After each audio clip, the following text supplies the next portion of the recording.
Hi, I'm Zena Krogadal, and I am your American Dream Makers host today. I am excited. I know it is Saturday, but I have a special guest who is coming on today. And so I hope you will join us live. And if you do, please be sure to share this. I will introduce my guest here very shortly. But first, let me play my intro video.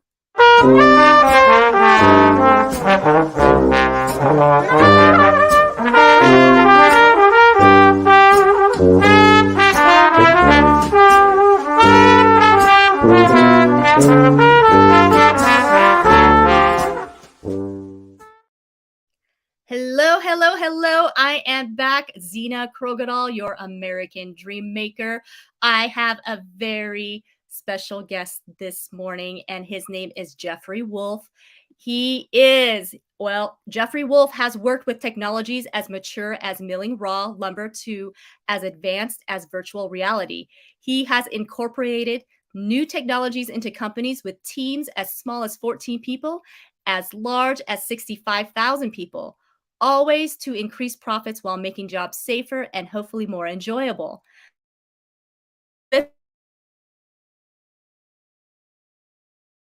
The explosion of the new AI based tools, Jeffrey has been bringing entrepreneurs best practices for thriving while their competition stumbles. He is the founder of Adventure CEO, author of Perform or Perish, and producer of Wolf's Watch live stream series. Please welcome Jeffrey Wolfe. Hello, Jeffrey Wolfe. Welcome Hello, to the Zena. show. How are you? I'm good. How are you doing today? I am doing great because I am here on your show on American Dream Makers, and I appreciate that opportunity. Well, we appreciate you taking time out of your busy schedule. I know you are a busy, busy, busy fella. So thank you so much for being on American Dreamer Makers. So let's start out. Tell us about yourself, Jeffrey. What's been going on? Who are you and what do you do?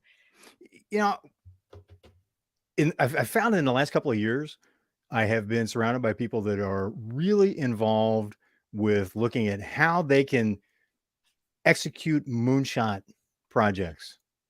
Things like, how do we solve the education crisis? Hey, here's a third world country that's suffering because they don't have infrastructure. How do we fix the infrastructure for the whole country?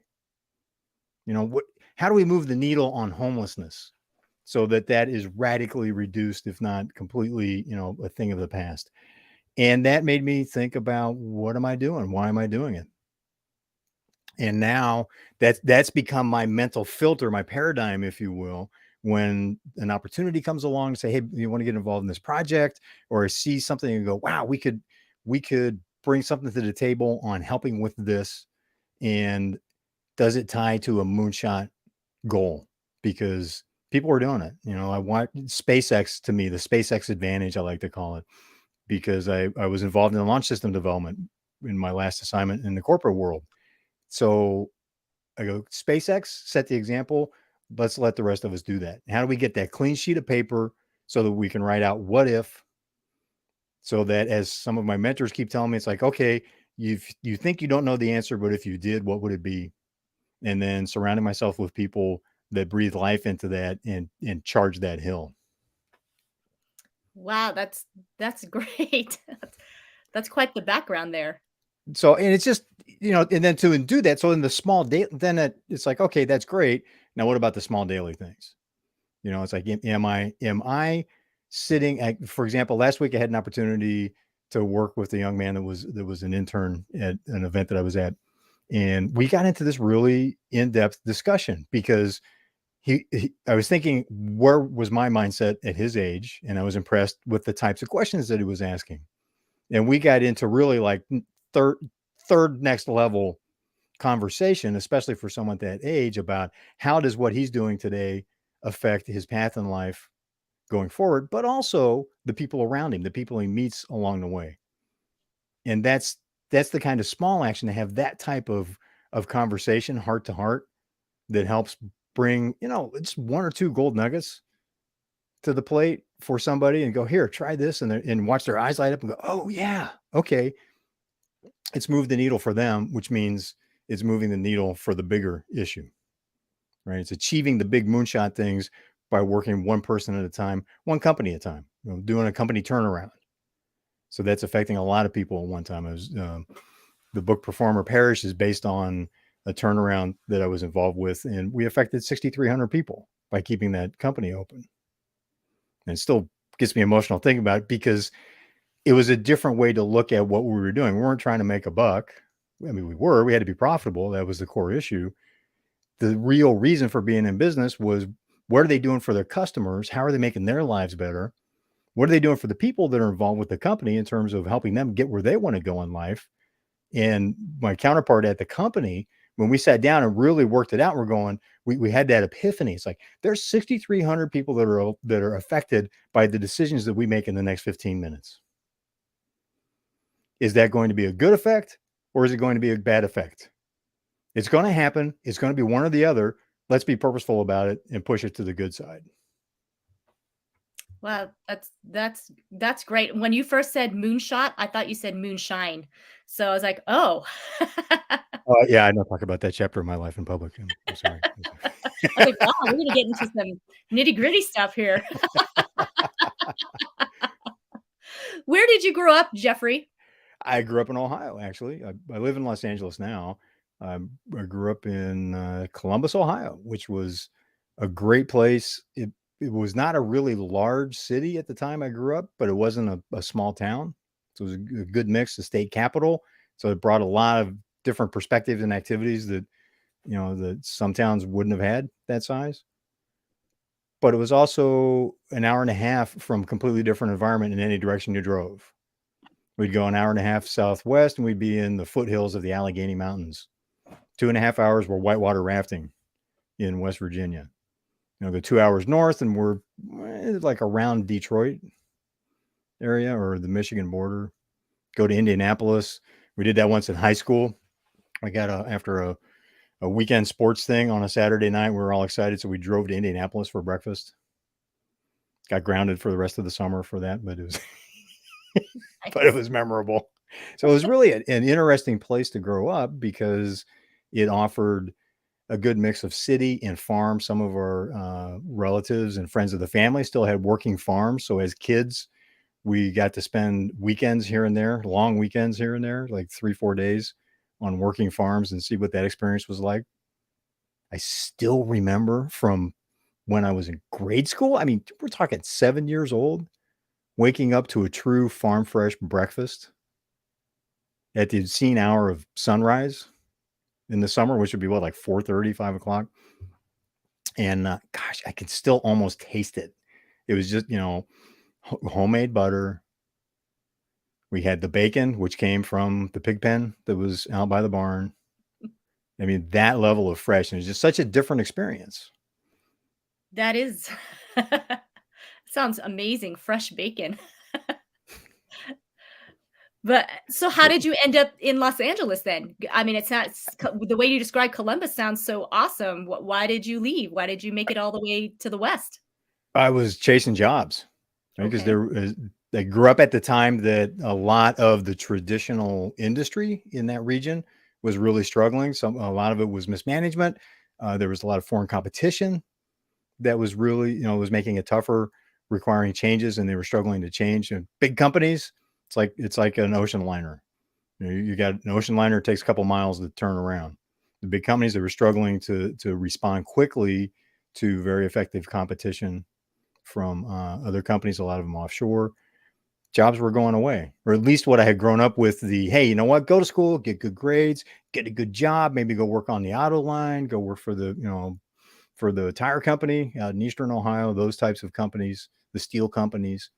Those jobs were going away because of competition. And it was very clear that there was not going to be a job after graduation. It was get a good job, be good with your money, and because you're going to be changing jobs somewhere in the future.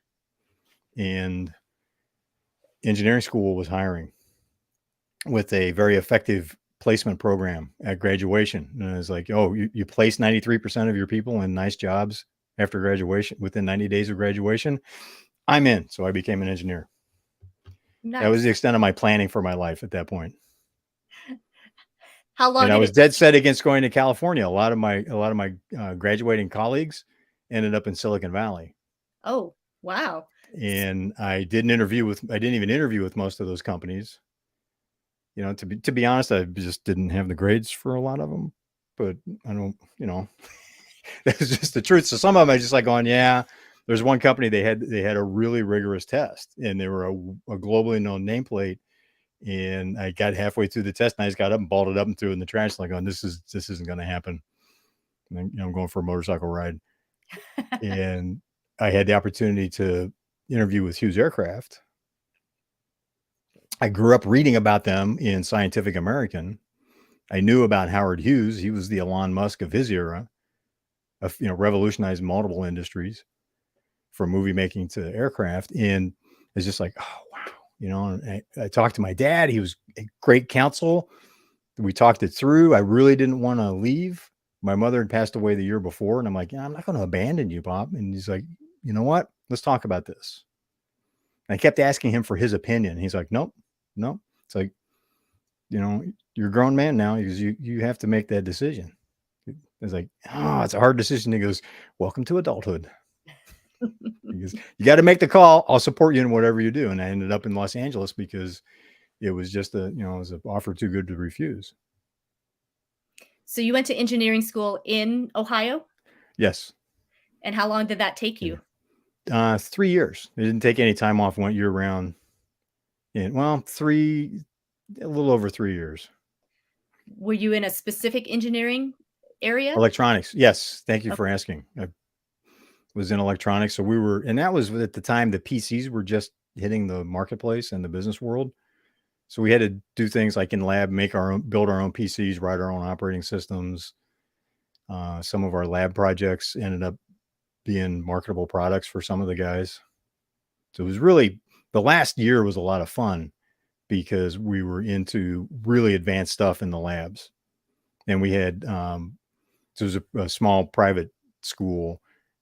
We had, some of us had friends that were like in graduate engineering school at Ohio State University, and they're going, we're not even working with that kind of stuff yet. What are you guys doing over there? And we're like, going, well, maybe you made a wrong choice in where you went to school.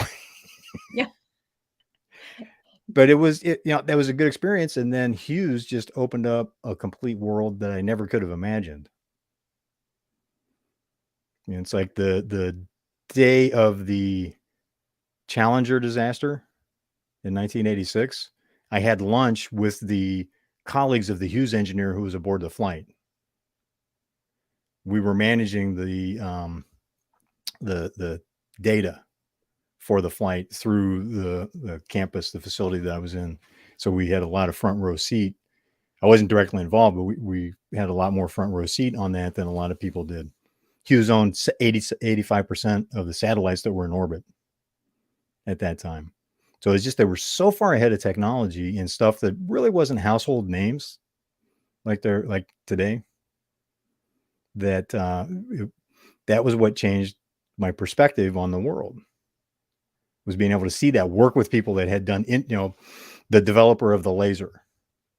He came in to consult on a project that they were having problems with. And my neighbor where I lived, he and I'd hired into the same company at the same time. We went out to dinner with him because he was his host at the company, because he was project lead where they were having the challenge. And I'm sitting there at dinner with them going, as a kid, I was reading about this technology, a lot of it guesswork because they really couldn't talk about what they were actually doing. And here I'm sitting with one of the people that was a leader in the development of laser technology and the application of laser technology. Bit of a mindset from a kid that just wanted to ride his motorcycle through the hills in the Midwest. Yeah, I guess so. Yeah, definitely a different shift for sure. And so you were working as an engineer. Are you still working as an engineer? I'm a recovering engineer You're at recovering. this point in life. Okay. And it was really, I always felt like I worked with amazing engineers because of what I did with being able to, Hughes had arguably the best systems engineers in the world at that time. So it really helped hone systems engineering, systems thinking. So it became, even while I was at Hughes, I got involved in integrating new technologies, new management methods, and doing the training and implementation for that which was more the arc of my career. So it'd be more in real practice, more industrial engineering. It's like, how do we do that better? It's like, hey, they're using virtual reality over here in product development. Let's bring it into our industry and apply it over here because we can make a better product that's more producible and ultimately cost less for the customer, more profitable for us. Everybody wins. It was those types of projects, which was fun because it was never the same thing for the next 20 years. I expected to have a production line life. It's like, here, you get to install this car seat until you get old enough that you can't do it anymore. Then we'll give you a gold watch type of thing. That's great.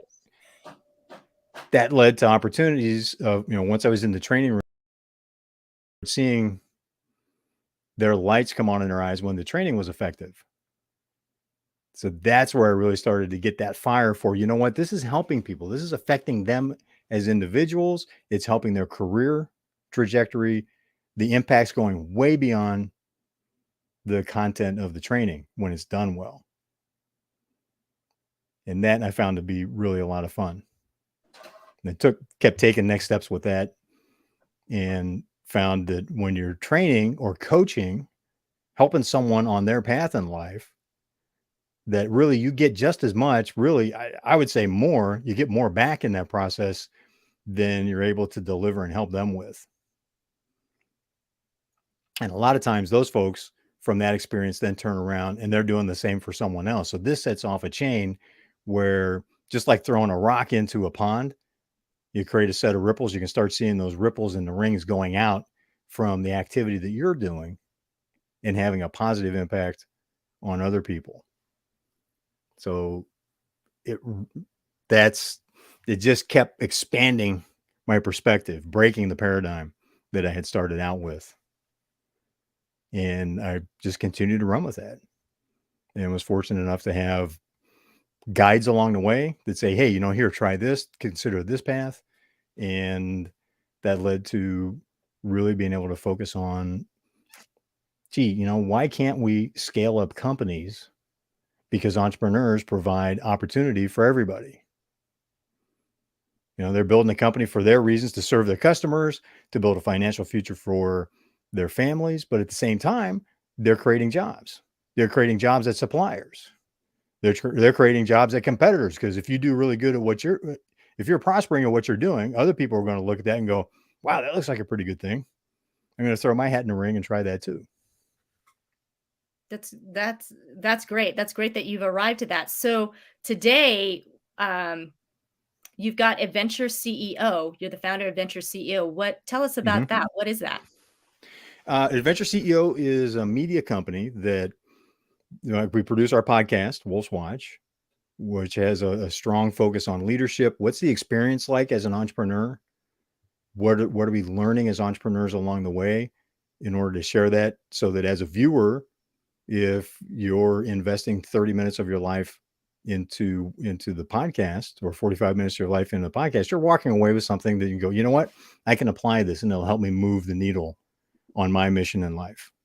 It'll help me expand my impact, help me secure my family, help me advance and help the families that are part of our team or the community that we serve.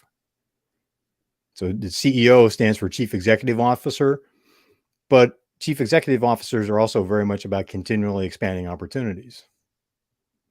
So that's what we look at, one company at a time, continually expanding opportunities for your family, your team, and the community that you serve. And the more that we do that, then that moves the needle towards the moonshot goals that we were talking about at the beginning of the show. So how long have you been doing Adventure CEO?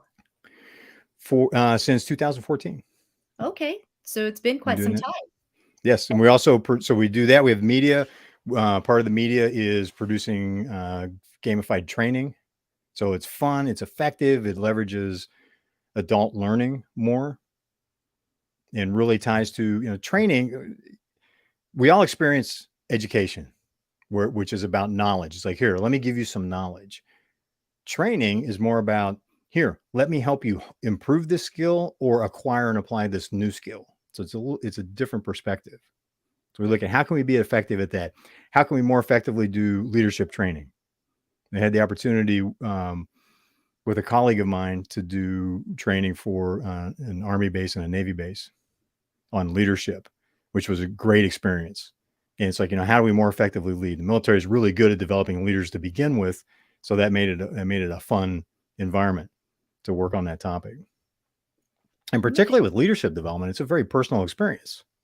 The better that I get as a person, the more centered I am, the more present and in the moment and tapped into my intuition I am, the more available I am as a leader to then guide the person that I'm working with at the moment, to delegate authority and accountability to them, to guide them through solving an issue that has come up that's as part of that authority and accountability, and helping them grow so that they're more effective as a leader, which was a big shift in thinking for me. So I still catch myself thinking like an employee. It's like, here I do, put it on my plate, I do it. Put it on my plate, I do it. It's like, well, put it on my plate now as a leader, who do I delegate it to? And how do I guide them in being successful once I've delegated it? Yeah, that's great, because in order to have a successful business, you have to be able to delegate, because you can't possibly do all those tasks with one person, Mm-hmm. right? Yes. So that's great that you've learned that yourself, and then now you're teaching other people to be successful at being leaders. So And there's a secret in that no leadership trainer is going to want me to tell you. what's that? What's the secret? I get more in my own leadership development than the students do through the pleasure and the process of working with them, right? Because I get to hone my perspective. I get to walk the talk of what is being trained with them. That is true for any topic, but I got pushed into training when I was a Hughes Aircraft, kicking and screaming the whole way. And I'll forever be grateful for that, because I found my jam. Right. It was just awful. And I don't like being on stage. I'm painfully shy. People scare me. And all of a sudden now I'm in front of these people and I'm supposed to convince you of something and make you do something different than you're already doing, which was a huge misperception, but that was the way it felt in the front of the room. And through the experience of doing the training, working on continuing to improve my craft, I realized one day that I had made a shift quietly, without noticing it, as going, I'm actually enjoying this. And I'm looking at the training group that I've got. They're having fun too. It's like, okay, I like this. Let's do more of that. Yeah, it's great. And I'm glad you shared that, as you're doing this, you're learning along the way. I think that's true. The teacher has to learn first before they can teach. And so Mm-hmm. I know that's rang true in my life, that anytime I've been assigned to teach something, I am the first to learn it all, and then gather all that information. It's mind blowing. And then you got to kind of disseminate it, Yes, to absolutely. make it chewable for other people, because sometimes, I don't know about you, but it can be overwhelming, all the things I learn, and I want to give that all to, like, it's almost like I vomit on people Yeah. all the information, and it's like, whoa, whoa, whoa, whoa, you can't do that. People can't The receive that information like that. Exactly. The first course that I developed, two of us, when I was a Hughes Aircraft, two of us were tasked to doing it. One of my colleagues and I, and we worked for a couple months on this training program. It was 2 full days. And the topic was industrial statistics. Oh boy. Such a fun topic. And given the not it was the era that we were in, but we were also adamant that there's like, no, we didn't have PCs or laptops to work with, but we had calculators. So we had a no calculator rule. It's 2 days of statistics all by hand. I was calling people up and apologizing for years after that. And 2 years later, we had it down to 2 classes. There was like a user class, if you will, and we could teach that in about an hour, everything they needed. And for somebody that was really more in depth, that was doing more of a developer role, if you will, saying, okay, they need to figure out. So if it's already being applied, here's what you need to know about it to use it. If someone's giving you the framework, if you need to create the framework, for solving a problem or for managing something or for doing research on something, then here's the 4-hour version. And I gave them everything they know. But we started with 16 and Yeah. learned so much about how to, the process of training and communicating. How do we make this more efficient?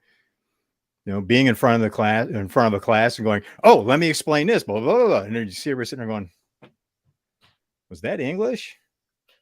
It's like, I thought it was extremely clear. I was very proud of what I wrote out before I went into the classroom that day. There it goes out in the airwaves, and I watch it just sail right on out through the open window, going off onto the universe, disappearing, and everybody else watching it go. And they're like going, we have no idea what that was. And what's even worse, so now I'm nervous, right? I'm painfully shy. People scare me. And this is actually the way I remember it from getting started on this journey. I'm scared of people, and they turn and they look at me with these confused looks. And then you can see that turn to frustration. And then they actually started asking questions. That was so rude.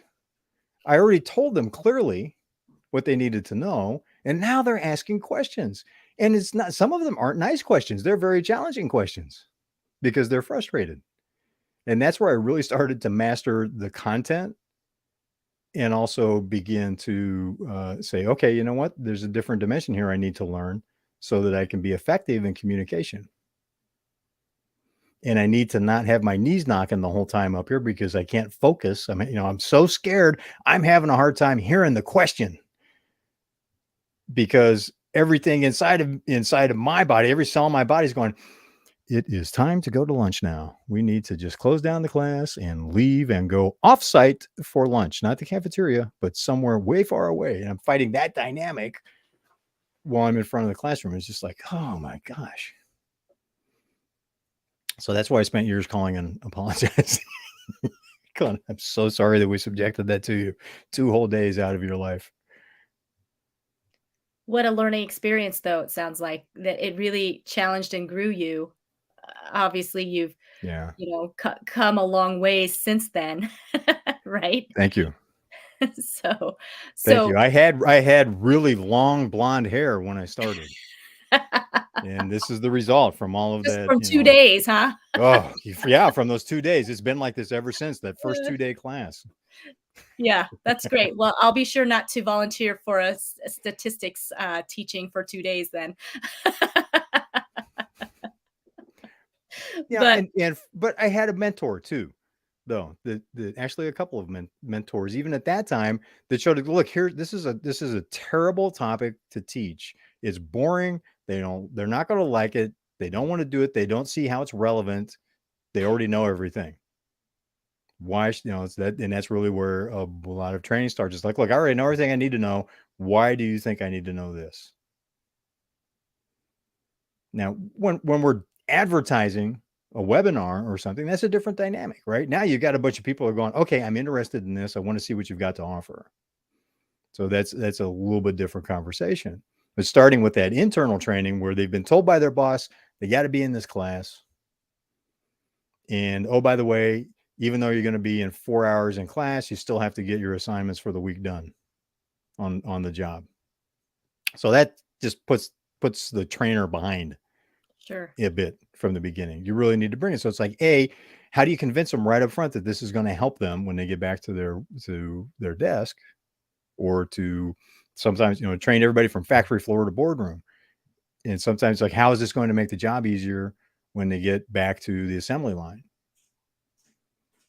Once we got past that hurdle, it's like, all right, now how do we make this an enjoyable experience? Because adults learn 50% more and retain even more than that if they're playing at what they're learning than when they're just being lectured to, like we experience in school.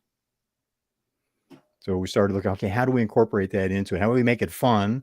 If I have to teach the class over and over again, if it's fun, I can be more effective because I'm playing and having a good time, as opposed to walking in the classroom going, oh, gee, kid with my lunchbox. Oh, geez, here we go again. Class number 596. Welcome. Yes. But to be able to walk in, I have now. Actually, I was at an event a week ago, and I walked in and I have an oar from a kayak.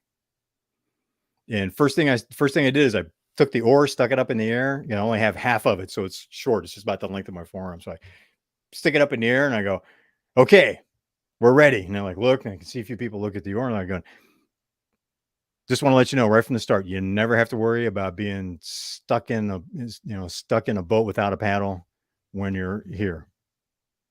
And it's got a few laughs. We talked about it a little bit. There's some more chuckles, and just like, boom, set the tone for what we were doing that day, because we started out playfully. And every once in a while I'd take the oar, be seem like things are slowing down. It's getting, temperature starting to go up emotionally a little bit. People are getting a little bit frustrated, and it's like, oh, hey, it's okay. I got the oar. Everybody's safe. We can still get where we're going. So it made a fun recurring joke. And when I was younger, I didn't have the experience or even the frame of mind to think, yeah, let's start with that, because then it's going to be a completely different day. We do adventure masterminds sometime where we apply the principle of your perspective on life changes if you are in the process of going through a life-threatening experience. So let's go whitewater rafting. Let's go bungee jumping. I have some people that want to go wingsuit flying, which I can't join them in because I'm not qualified. I don't have enough skydive jumps to qualify for doing that. But I'm like, you know what? I now know people through the interesting folks I've met along the way where we can go do something like that. So you do physical things As well, yes. Okay. It's not just in a classroom setting or webinar, but you actually go out and have real adventures. Yeah, with high performing leaders, we'll Okay. do the adventures, because there's a whole. It comes back to presence in the moment. It's like, how present am I in this moment? How plugged in am I? How plugged in am I to who I am and what's going on around me, so that I can access all of what I know, bring all of my capability to the table, so that I can turbocharge my intuition to say, hey, you know what, this moment, this needs to be said. At this moment, humor is appropriate. At this moment, somebody's having a hard time. And instead of consoling them, it's like going, yeah, you know what? That's right. Your life is really trashed. Now, what are you going to do? What's your first step out of that? Because people have done that for me along the way. There's been some tremendous ups. Life brings us ups and downs. And it feels good to be able to give that back at the individual level, which is where all these grand plans and moonshot goals really starts with the, can we help people be confident in the moment that they're experiencing, being present, present completely mindfully, so that they can bring all of them to responding to the moment as opposed to reacting or panicking. We have a saying, those that panic get eaten first. I don't watch many zombie movies, but it's the few that I did see that seems to be a theme. Those that panic, it's not a good day for them. Well, that is the number one rule in a lot of things, is to remain calm. I do teach CPR too, and that is the number one thing that I would say. First step is to remain calm, no matter what the situation is. Keep a calm voice, keep a calm tone, because otherwise, if you panic, the situation gets really terrible. So you're right. Yeah. And it's like this conversation that I had with this young man recently that I mentioned earlier. We're talking about doing stage work, and he had asked that there was a scene direction for him, and he asked me a question about, we're working behind the camera in a certain environment, and he asked, well, what does that actually mean? And I've been watching him for a few hours, and he asked a lot of questions, and were really good. He's asking questions. I'm going to write that down, because that was a good question. It was that level stuff. And he asked that question. I go, well, here's what that means. Let's step back and look what's going on around us. Here's what that means. And I said, in order to pick the moments that are impactful, think about your audience. And riffed on a common mentor of ours, I think you'll recognize this quote, that said, how dare you take that 5 minutes for that film clip you're creating out of the viewer's life? What are you going to put into that 5 minutes that it will make worth that time they can never get back? And he looked at me, he was, that's a moral question. And I was immediately thinking, thank you, James Barber, because he threw that class to us in a coaching class on how, how to be more effective with communication. And it was something he'd been coached on in doing his stage work. And because he responded that way, it opened up this incredible, we were working, so we had to keep it brief. It was maybe 5 minutes. We hit more really in-depth perspective and potentially life path changing topics than I do with a lot of other guys that I talk to all day long.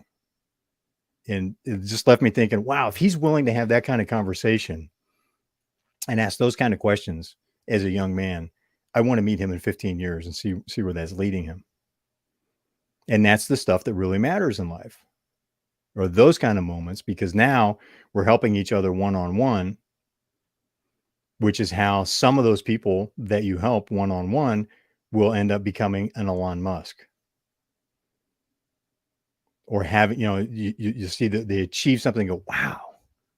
Or like my cousin Mary that ended up being an award-winning dentist because she wanted to work with the Inuit Indians in Alaska as part of the health services that was provided with them to improve their health care.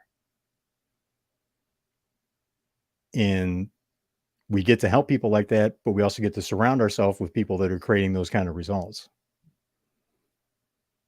Yeah, that's great. Is this the kind of conversation that you wanted to have? I feel like I'm maybe dragging us off. No, it's great. So no, this is great But because this gives us insight into who you are and what you do. So this is exactly, what I think our viewers would want to hear. And so from all of the experiences that you've had, you've obviously have had so much life experience and been through so many scenarios and that sort of thing. What lessons have you learned from these experiences? Like, what can you tell us? I guess just how can you help others who have run into some of those challenges? What have you learned? Give us a tidbit of that. There's no winners, only survivors in a knife fight. So don't, and in the business world, we're not doing those kinds of things. It still applies. For me as a leader, this comes back to why leadership is such a deeply personal endeavor. So it comes back, if I'm going there, if my immediate response is to dominate, to be on, throw back, command and control, I don't like that, rah, rah, rah, rah, which was me. I was a hothead when I was younger. I was working with somebody the other day and I go, I enjoy working with you. And I go, you wouldn't have said that 35 years ago. He started to say, I can't imagine, like, going, yeah, trust me, you really can't. And because my fear level's down, because I trust people more. I still work on that. I struggle with that trusting, it's like, here, let me hand you this critical task that if you drop the ball on, could destroy our business, or could destroy our client's business, or could get someone hurt. I like riding motorcycles. You get more than 4 people together, you got a wide range of skills, which means if somebody's not on, is not really competent, if they're pretending to be someone they aren't, if they're pretending to ride better than they can, if they're doing something stupid with chemicals so that they're not in the right state of mind, then someone gets hurt or worse. And I've seen accidents where a group of motorcycles stop and someone in the, a long line of motorcycles and someone in the back is doing this and they plow into two stop motorcycles in front of them, just like cars do. But the result is much more severe. Yeah. So it's like having that awareness, having that, okay, I'm in the moment. I'm aware of what's going on around me. I'm calm so that I can follow my intuition. I've learned to trust my intuition. Oh, that was such a huge struggle, to trust my intuition, to allow my heart and head to align and sync up with each other and trust that. So now I'm in a position where as a leader, I can trust you when I hand you that critical task. I've got trust in it. I have an expectation that it is going to go well. I wouldn't have handed it to you in the first place. And I can be a resource and a guide. as opposed to handing that task. If 35 years ago, if I'd handed that task to you, it wouldn't surprise me if your response was, "Oh no, he's handing me a task. I'm in for it now." And as you're watching this, I don't know if you've worked for people like that. I've had bosses. I've been that boss, and I've had bosses like that way in the past, younger, fortunately. And there's just like that, oh, now what? I've been handed this task, as opposed to, hey, I'm handing you this task because I trust you. I'm delegating. Delegation was just so hard to start that journey. And it comes back to, do I trust myself? Do I trust them? And if I want my reach to go farther than the length of my arm, I have to trust people so that I can delegate. The more I delegate, the more that happens, the more it gets done. And then once I've delegated it to them, if I'm a guide as opposed to a dictator, then way more gets done, because now they're bringing all of their capability that I never had in the first place, that allows more to be done than I could have imagined. Yeah, that's great. Well, thank you so much for So sharing that. this is the battle right here. Always, Yes. it's the waking up at 3 o'clock in the morning. This morning I had a conversation on the phone that was very uncomfortable, because I woke up in the middle of the night and went, oh no. Because it was something. I woke up with one of those, oh, and something that I had gone through. I was involved in a negotiation late at night, the night before, and all of a sudden it was replaying in my head. I'm going, oh no, I really made a big misstep here.